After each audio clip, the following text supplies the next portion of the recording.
Okay, let's look at this question. Okay, this is about the question on the quiz, and they said the product and the quotient rule practice. Huh? But here, this question is a little bit tricky for that. Looks like you have three parts here. Look at here. Hold on. Let me just make sure it's.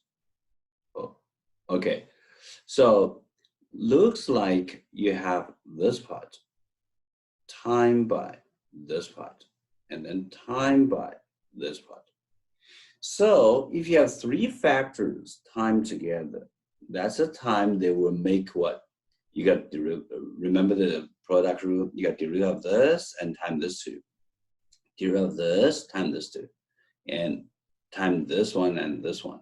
And derivative of the last one, time this first two. And then simplify that to make you crazy. Okay?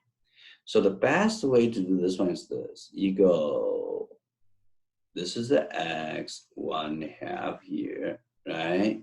I make it bigger, okay? Cosecant x and time by sine x. This derivative, right? Okay, just remember this part. Okay, what's the cosecant definition? Cosecant x equals what? 1 over sine x. So if you plug in this definition for cosecant, you will have x 1/2 power times by cosecant x. Oh no, hold on. So you got to substitute this one by, right?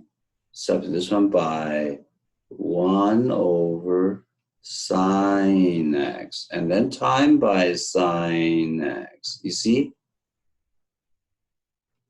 Now, this over 1, you can cancel each other. So you have only what? X 1/2 power derivative. And then when you do this kind of derivative, that's much easier than you're doing this, right? So you put this one in front. And then the power rule, this just simply use power rule. This one put in front, and x 1/2 minus 1. So you will get 1/2 x negative 1/2. Of course, you can write this one in different ways. You can put x 1/2 as 1 over x 1/2 power. That's negative exponent definition, right? We can write it as 1 over 2 square root x like this. Either way, let's check what they put on the answer key. We just make a choice, okay? So let's see here. Oh, they put like this here. See that? Right? So all the others, that's trying to confuse you. You got it? So from this question, so we can get what? We can get the answer is the D here.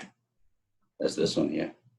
That's exactly the same as this D here. Okay? From this question, we can see when you study calculus, derivatives, right? The trig is important.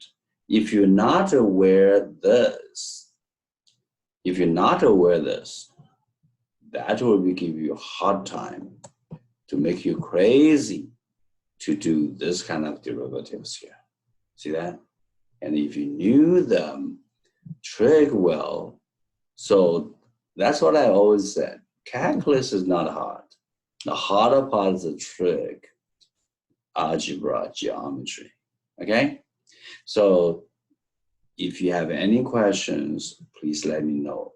And also remember, for this kind of question, when we do this one, we can learn from what? One strategy is that when we have complicated stuff there to do the derivative, we always try to use algebra, trig, or geometry, whatever, to simplify as much as we can.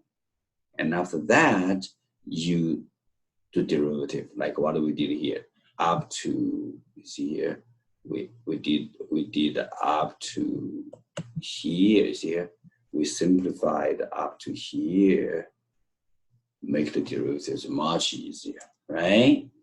Okay, so if you have any questions, please let me know. Thank you. Bye-bye.